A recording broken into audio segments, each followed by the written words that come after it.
जब लग गुरु मिले न साचा, तब लग गुरु करो 10 पांचा। क्या गुरु बदल सकते हैं? क्या गुरु बदलने से पाप लगता है? आध्यात्म के इस मैदान में आखिर सही गुरु कौन है?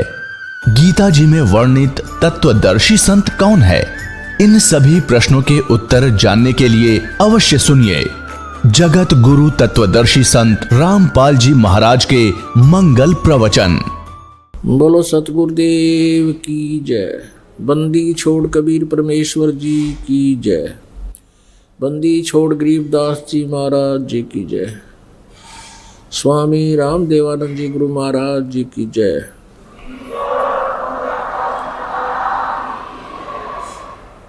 सर्व संतों की जय, सर्व भक्तों की जय, धर्मी पुरुषों की जय, श्री काशी धाम की जय, श्री छुडानी धाम की जय, श्री क्रौथा धाम की जय, श्री बरवाला धाम की जय। सत साहिब गरीब नमो नमो सतपुरुष को नमस्कार गुरु की नहीं। सुर नर मुनि जन साधुआ संतों सर्वस दे नहीं। सतगुरु साहिब संत सब डंडो तम प्रणाम। आगे पीछे मज हुए तिनको जा कुर्बान। नराकार निर्विषम काल जाल वैभंजनम निर्लेपम निज निर्गुणम अकल अनुबेशंदनम। सोहम सुरति समाप्तम सकल समाना निर्तलय उज्ज्वल हिरंबर हरदमम बेपरवा अथाहे। वार पार नहीं मज्जतम। ग्रीब जो सुमर सिद्ध होई गणनायक गलताना। करो अनुग्रह सोई पारस पद परवाना। आदि गणेश मनाऊं गणनायक देवन देवा। चरण कमल लो लाऊं आदंत करूं सेवा। परम शक्ति संगीतम रिद्धि दाता सोई। अवगत गुण अतीतम सतपुरुष निर्मोही। जगदम्बा जगदीशम मंगल रूप मुरारी। तन मन अर्पों शेषम भक्ति मुक्ति भंडारी। सुर नर मुनि जन ध्यावे ब्रह्मा विष्णु महेशा। शेष शेष मुख गावे पूजे आदि गणेशा। इंद्र कुबेर सरीखा वरुण धर्म राय जावे। समर्थ जीवन जी का मन इच्छा फल पावे। 33 कोटि आधारा ध्यान से 88। उतरे भव जल पारा कट है यम की फांसी। 33 कोटि आधारा ध्यान से 88। उतरे भव जल पारा कट है यम की फांसी। कर जोरूं विनती करूं डरों चरण पर शीस। गुरु जी राम देवानंद जी महाराज जी ने दियो नाम बख्शीश। कोटि कोटि सिजदा करूं कोटि कोटि प्रणाम। चरण कमल में राखियो मैं बांधी जाम गुलाम। कुत्ता हूँ गुरुदेव का रामपाल दास का नाम। गले प्रेम की जेवड़ी जा खेचो आ जाऊं। तो करो तो बावड़ो दूर दूर करो तो जाऊं। जो राखो तो ही रहूं जो देवो सुख। जय इब कै सतगुरु मिले सब दुख आँखों रोए। चरणों ऊपर शीस धरूं कहूँ जो कहनी हो। कबीर साईं मिलेंगे पूछेंगे कुशलात। आदि अंत की सब कहूँ अपने दिल की बात। गुरु जी तुम ना भूलियो चाहे लाख लोग मिल जाही, हमसे तुमको बहुत है, तुमसे हमको नहीं। तुमरे विसारे क्या बने, मैं किसकी शरण में जाऊं। शिव बिरंच मुनि नारदा, तिनके हृदय न समाऊं। अब गुण किए तो बहुत किए, करत न मानी हारे। बावे बंदा बख्श दियो, बावे गर्दन उतारो।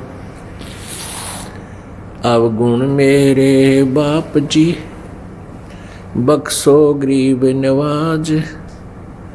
जो मैं पूत कपूत हूँ, बोर पिता को लाज। मैं अपराधी जन्म का, नक्सिक भरे विकार। तुम दाता दुख भंजना, मेरी करो संभार। परमपिता परमात्मा पूर्ण ब्रह्म, सारी सृष्टि के रचनहार कुल मालिक कबीर परमेश्वर जी की असीम कृपा से आप जी ये सत्यनारायण कथा सुनने के लिए उपस्थित हुए। सत्यनारायण किसे कहते हैं? सत्यनारायण का अर्थ है अविनाशी परमात्मा।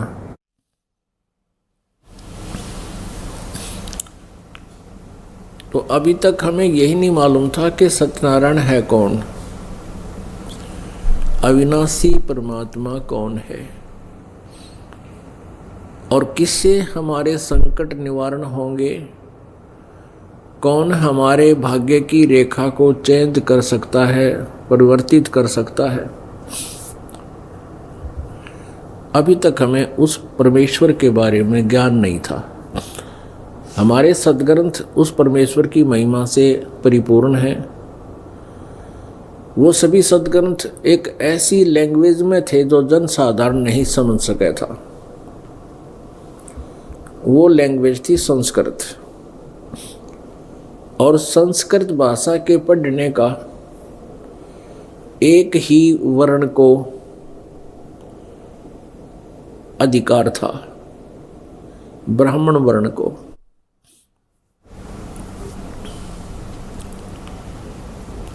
पुण्यात्मा, संस्कृत एक लैंग्वेज है, एक भाषा है। आध्यात्मिक ज्ञान चाहे वो कैसी ही भाषा में विद्यमान हो, उसको समझना अलग वस्तु है। कहते हैं गुरु बिन काहू न पाया ज्ञाना, ज्यों थोथा बुछड़े किसाना। गुरु बिन वेद पढ़े जो प्राणी, और समझे नहीं सार रहे अज्ञानी। पवित्र चारों वेद बहुत पुरातन ग्रंथ है। ये संस्कृत भाषा के अंदर लिपिबद्ध हैं। अब उनका अनुवाद कुछ एक संस्कृत भाषा के जानने वालों ने किया है, लेकिन वो आध्यात्मिक ज्ञान से, तत्व ज्ञान से अपरिचित थे, जिस कारण से वो यथार्थ अनुवाद नहीं कर सके। फिर भी बहुत सा मिलता जुलता अनुवाद किया गया है। घना नहीं तो 20% उन्होंने ठीक सा 20% अनुवाद जो है वो भी लगभग ठीक किया है।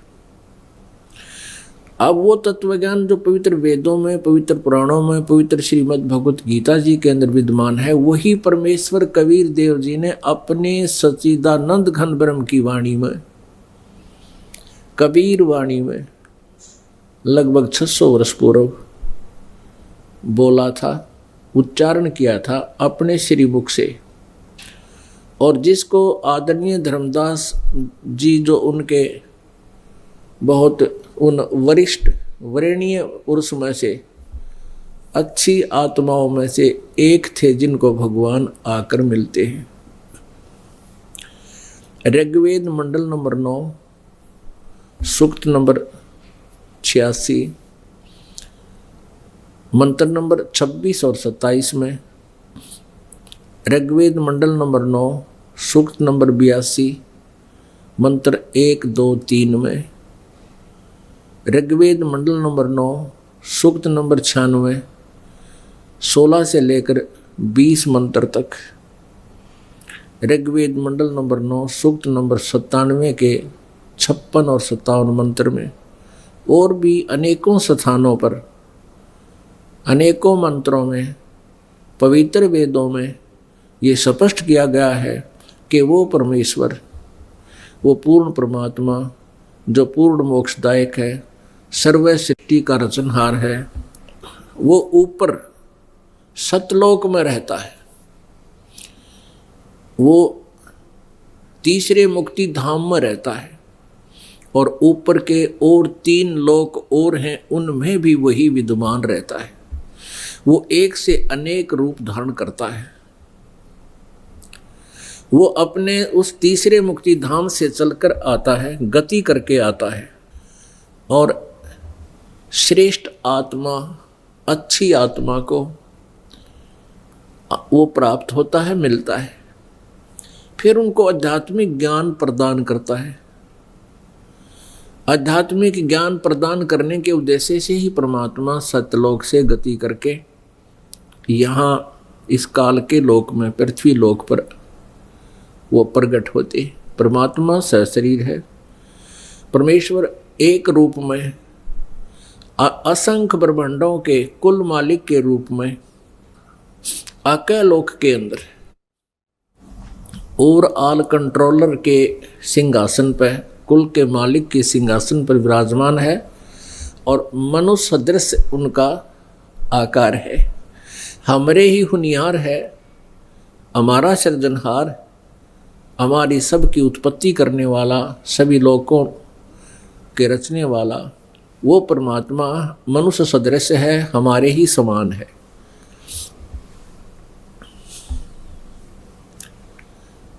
वो वहाँ तख्त पर विराजमान है, बहुत बड़े गुंबज के अंदर। एक बहुत बड़ा गुंबज है, तेज पुंज का बना हुआ। जैसे यहाँ तो सीमेंट से बनता है, वहाँ सब मटेरियल और शरीर सभी आत्माओं का वो एक तत्व से है, नूरी शरीर, नूर से, तेज तत्व से बना हुआ है।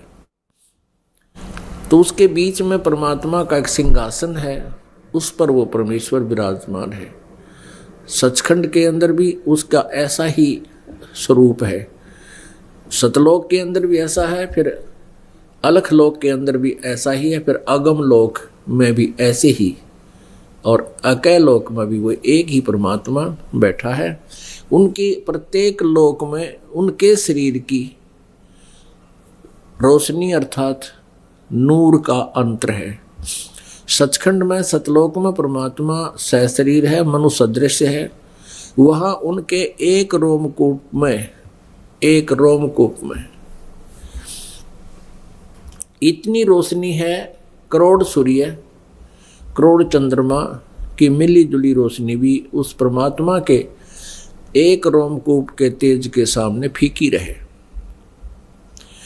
वो परमात्मा यदि उस शरीर युक्त यहाँ एज इट इज आ जावे तो हमारी सब की आंखें उल्लू की तरह बंद हो जाएं, जैसे उल्लू सूर्य को देख नहीं सकता। इसलिए वो परमात्मा अपना हल्का तेज पुंज का रूप बना के और वहां से गति करके यहां प्रकट होता है। इसलिए वो परमात्मा के 2 शरीर हैं, एक हल्के तेज पुंज का। यजुर्वेद अध्याय नंबर 5 के श्लोक नंबर 1 में 2 बार गवाही दी है, अग्ने तनुरसी विष्णुवे तवा सोमस्य तनुरसी। अग्नि माने परमेश्वर, तनु माने सहशरीर, असी माने है। परमेश्वर सहशरीर है, हे परमेश्वर आपका तेजो में शरीर है, और विष्णुवे तवा सोमेश्य तनुरसी, विष्णु माने सबका पालन पोषण करने के लिए, तवा माने उस, सोमस्य माने अमर पुरुष का, तनु मीन शरीर, असी माने है। वो परमात्मा सतलोक से चलकर आता है, यहां अतिथि रूप में आता है। अतिथि माने मेहमान, गेस्ट। अतिथि का अर्थ होता है जिसके आने की तिथि पूर्व निर्धारित ना हो, कभी भी आ टपके, कभी भी आ जावे, उसको अतिथि बोलते हैं। और दूसरे शब्दों में उसको गेस्ट बोलते हैं, अंग्रेजी में मेहमान भी बोलते हैं, हिंदी में। तो इस यजुर्वेद अध्याय नंबर 5 के मंत्र नंबर 1 में 2 बार गवाही दी है कि वो परमात्मा सशरीर है। और फिर अग्नि तनुरसी का अर्थ है कि परमात्मा सतलोक में जहाँ विराजमान है, उसका बहुत तेजों में शरीर है आप जी का। हे परमात्मा, आप जी का बहुत तेजों में शरीर है। उस शरीर में वो परमात्मा वहाँ सतलोक में सथाई रूप में रहते हैं। और वही परमेश्वर फिर हल्का तेज पुंज का रूप बना के अपने रूप को सरल करके इस पृथ्वी लोक पर आता है। किस लिए आता है? विष्णुवे तवा सोमस्य तनुरसी। विष्णुवे माने सबके धारण पोषण करने के लिए उस परमेश्वर का शरीर है। गीता जी अध्याय नंबर 15 के श्लोक नंबर 16 और 17 में 3 पुरुष कहे हैं, एक क्षर पुरुष, एक अक्षर पुरुष। श्रीमद् भगवत गीता अध्याय नंबर 15 के श्लोक नंबर 16 में कहा है कि अक्षर पुरुष और क्षर पुरुष ये 2 परमात्मा हैं इस लोक में।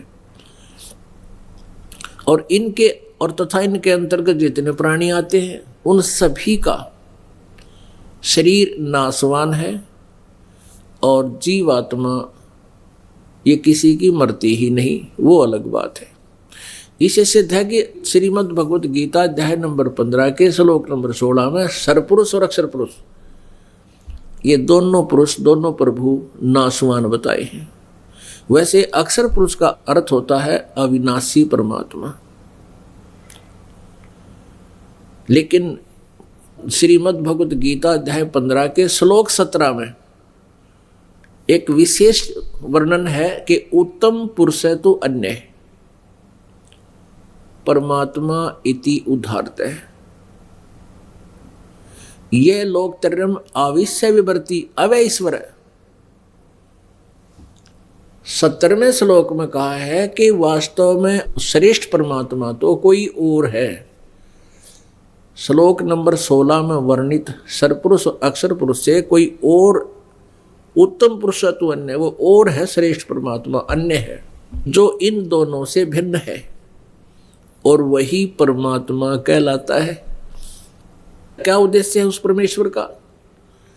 यह माने जो यह लोकत्रय आविश्य विवर्ती, जो तीनों लोकों में प्रवेश करके सबका धारण पोषण करता है, सबका पालन पोषण करता है, अवय ईश्वर है। वो अवय माने अविनाशी परमेश्वर है। अपने आत्मा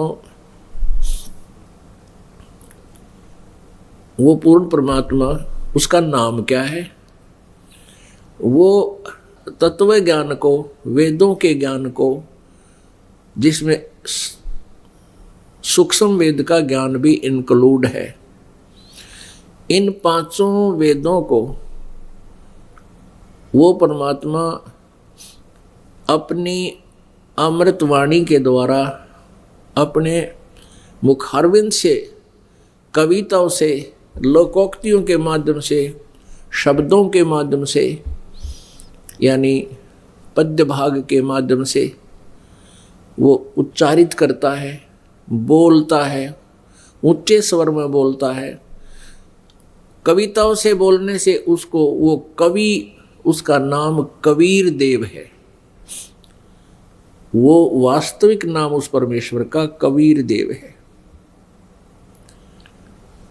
हम उसको देव माने साहब कहो, राम कहो, परमेश्वर कहो, हम उसे कबीर देव कहने लगे, कबीर साहब कहने लगे, कबीर। हम वै को बै बोलते हैं, जैसे वेदों को अपनी लोकल लैंग्वेज में हम वेद कहते हैं, वेद। ऐसे ही तो हम कबीर, उस कबीर देव को, देव माने साहब, भगवान राम, हम कबीर साहब कहने लगे, कबीर देव कहने लगे, कबीर परमेश्वर कहने लगे। बात एक ही है। तो वो परमात्मा कबीर देव है, वो कबीर साहब है जो अंगारी असी, कबीर अंगारी असी, बम्बारी असी, सवर ज्योति रत धामा असी। वो परमात्मा बंदी छोड़ है। यजुर्वेद अध्याय नंबर 5 के मंत्र नंबर 32 में कहा कि कबीर बम्बारी असी, उसमें कबीर लिखा है, हम कबीर बोलते हैं। कबीर अंगारी असी, अंगारी माने अग माने पाप, अरि माने शत्रु, पापों का शत्रु। बम्बारी माने बम्ब माने बंधन, अरि माने शत्रु, बंधनों का शत्रु। वो बंदी छोड़ है, हम उसे बंदी छोड़ कहते हैं, जो बंद से छुड़वा दे। वो बंद को काटने वाला, बंद से छुटवाने वाला, कर्मों के बंधन से छुटवाने वाला, पाप कर्मों का नाश करने वाला। वो सवर ज्योति स्वयं प्रकाशित रतधामा सतलोक में रहता है, सतलोक युक्त है, सतलोक का वासी है। ये विवरण है यजुर्वेद अध्याय नंबर 5 के मंत्र नंबर 32 में। यजुर्वेद अध्याय नंबर 5 के मंत्र नंबर 1 में 2 बार परमेश्वर सहस्री लिखा है। अग्ने तनुरसी, इसका तात्पर्य है कि हे परमात्मा, आप जो तीसरे मुक्ति धाम में स्थिर हो, रहते हो, आपका तेजो में शरीर है। विष्णुवेतवा सोमे से तनुरसी, सबका धारण पोषण करने के लिए, सबका पालन पोषण करने के लिए श्रीमद् भगवत गीता अध्याय नंबर 15 के श्लोक 17 के अनुसार सबका धारण पोषण करने के लिए तवा माने उस, सोमस्य माने अमर पुरुष का, उस सत्य पुरुष का, उस सत्यनारायण का, उस अविनाशी परमेश्वर का शरीर है।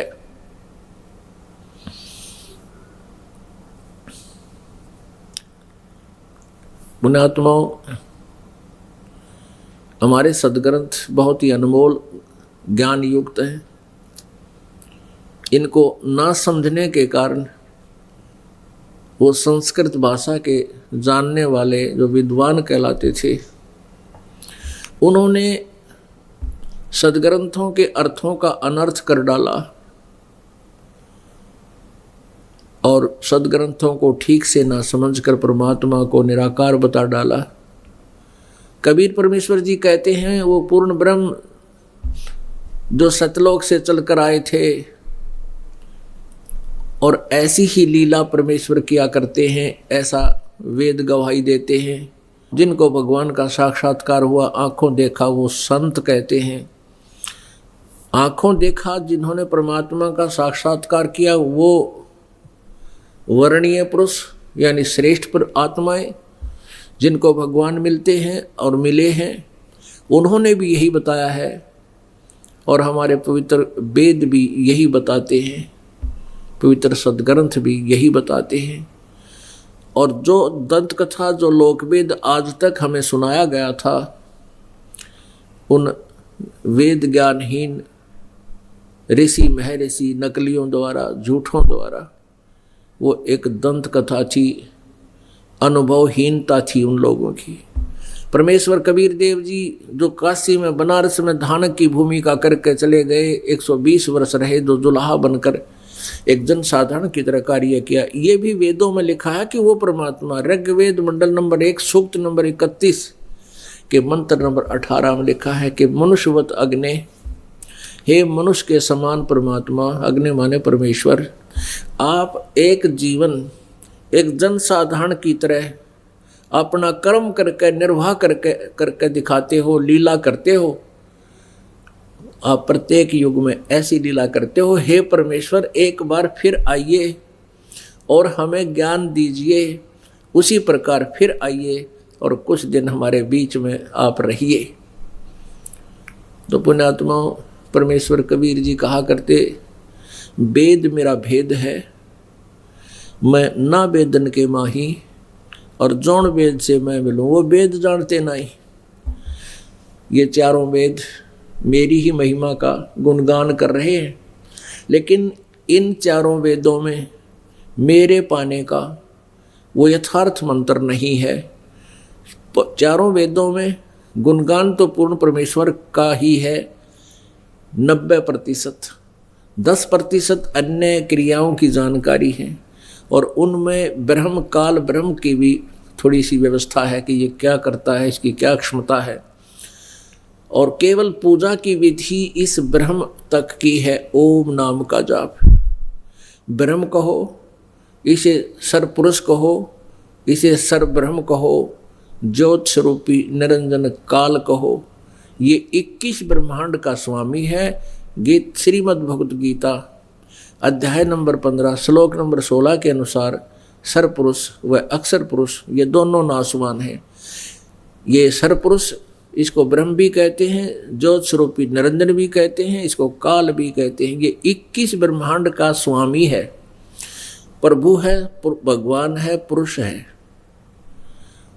और जो अक्षर पुरुष है इसको परब्रह्म भी कहते हैं। ये 7 संख ब्रह्मांड का स्वामी है,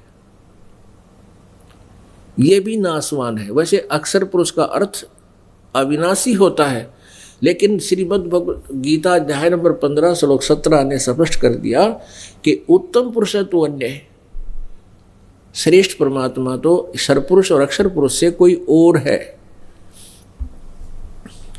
और वही तीनों लोकों में प्रवेश करके, और वही परमात्मा कहलाता है, और वही तीनों लोकों में प्रवेश करके सबका धारण पोषण करता है। वो अव्यय ईश्वर है, वो है अविनाशी, वास्तव में अविनाशी वो है। अब जैसे सर्वपुरुष और अक्षर पुरुष ये दोनों नासवान कैसे? सर्वपुरुष तो चलो नासवान है ही, सर्व माने नासवान, पुरुष माने प्रभु कहते ब्रह्म कहो, और अक्षर ब्रह्म यानी अक्षर पुरुष पर ब्रह्म को भी नासवान कहा, जबकि अक्षर पुरुष का अर्थ होता है विनाशी प्रभु। अब यहाँ डिफाइन करना होता है, जैसे एक चाय पीने का ये सफ़ेद सा चीनी का बना हुआ, मिट्टी का बना हुआ कप होता है, कितना सुंदर है। आम मिट्टी से, आम मिट्टी के बर्तन से इसका बहुत अच्छा कलर भी है, बहुत सुंदर है, फिनिशिंग भी अच्छी है। तो ऐसा है हमारे शरीर तो समझो मिट्टी के हैं, और इन ब्रह्मा विष्णु महेश और ब्रह्म जो काल है, ज्योति निरंजन है, इसका शरीर समझो ये चीनी के कप जैसा मटेरियल से बना हुआ है। और अक्षर पुरुष जिसको अविनाशी कहा गया, उसका समझ लो कि स्टील का बना हुआ शरीर है। अब स्टील जो है उस मिट्टी के, सफ़ेद मिट्टी के चीनी के कप की तुलना में बहुत ज़्यादा स्थायी है। अब चीनी का कप, वो मिट्टी वाला कप तो फर्श पर गिर जाए, हाथ से छूट जाए, टुकड़े टुकड़े हो जाता, अंडरस्टूड है कि तो नासवान है। लेकिन जो स्टील का कप है, हाथ से गिर भी जा लेकिन टूटता नहीं, और काफ़ी वर्षों तक मनमाना 50-20 वर्ष में जाकर उसका जंग लगे, फिर वो नाश को प्राप्त हो। तो ऐसे वो सर्वपुरुष से अक्षर पुरुष तुलनात्मक तरीके से अविनाशी है, लेकिन वास्तव में अविनाशी नहीं है। वास्तव में अविनाशी सोना धातु है, स्वर्ण, गोल्ड। तो ऐसे परमात्मा को तो समझो गोल्ड, पूर्ण परमेश्वर को परम उत्तम पुरुष जो अन्य है वो तो है गोल्ड धातु से बना हुआ शरीर है, सभी सह शरीर है। अब इनकी एज फैक्टर बताते हैं, इनकी आयु कितनी है और किस प्रकार इनको अविनाशी सत्यनारायण कहा गया गलती से, लेकिन वास्तव में सत्यनारायण तो एक ही है। अब जैसे एक मानव शरीर, मानव की आयु 100 वर्ष लगभग है, और एक ब्रह्मा जी की आयु, काल के पुत्र हैं रजगुण ब्रह्मा, सतगुण विष्णु, तमगुण शिव जी, इन काल के पुत्रों की रजगुण ब्रह्मा सतगुण विष्णु तमगुण शिव जी की आयु कितनी है? ब्रह्मा जी की आयु पहले कैलकुलेट करते हैं। एक चतुर्युगी में